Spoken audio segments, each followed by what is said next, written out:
मजा ले ऐसे लफड़ा करो मैं रानी तय झनरी साना।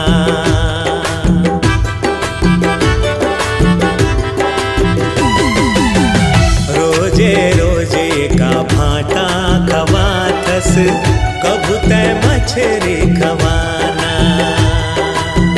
मछरी बड़ा महंगा है मोर सजना, 2 दिन भटाओ खाना।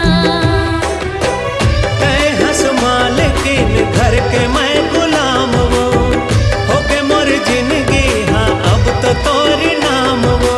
तोर हर बात में मान हूँ सजन मोला, पड़े ते घुमा देना।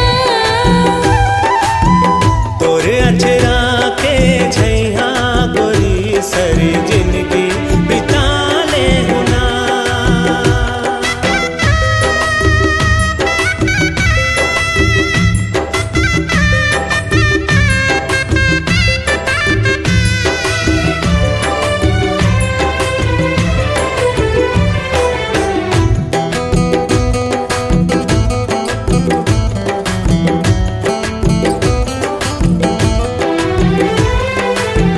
गोरी तोरे लुगरा बड़ा नीक लागे, झुमका घलो नीक लागे।